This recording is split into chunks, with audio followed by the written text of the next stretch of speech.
বাংলায় এবার জন্ম নিয়ন্ত্রণের পথে হাঁটতে চলেছে রাজ্য সরকার, ইঙ্গিত দিলেন রাজ্য বিজেপি সভাপতি শমিক ভট্টাচার্য। বিধাননগরে এক অনুষ্ঠানে তিনি বলেন, বাংলায় যেভাবে জনসংখ্যা বাড়ছে তাতে জন্ম নিয়ন্ত্রণের জন্য উপযুক্ত ব্যবস্থা নিতে মুখ্যমন্ত্রীর কাছে আবেদন করছি।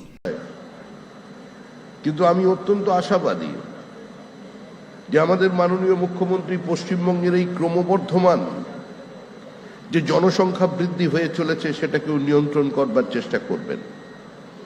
সুস্থ স্বাভাবিক সমাজে আজকে পরিবার পরিকল্পনা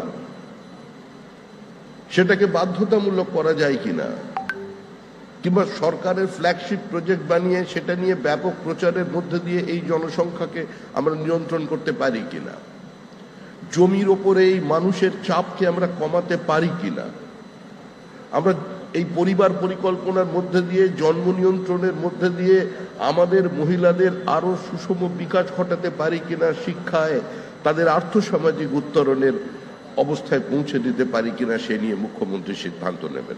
শমিক ভট্টাচার্য বলেন, একটা সময় ছিল যখন বিভিন্ন সময়ে নানা প্রচারের কারণে সমস্ত রোগ নির্মূল করা যায়নি। আশা করা যায় এবার তা সম্ভব হবে। সুস্থ ও স্বাভাবিক সমাজ গঠনের জন্য পরিবার পরিকল্পনা বাধ্যতামূলক করতে হবে। যদি জনসংখ্যা বাড়তে থাকে তাহলে জমি নিয়ে মানুষের মধ্যে সমস্যা বাড়তে থাকবে। ব্যুরো রিপোর্ট, পূবের কলম ডিজিটাল।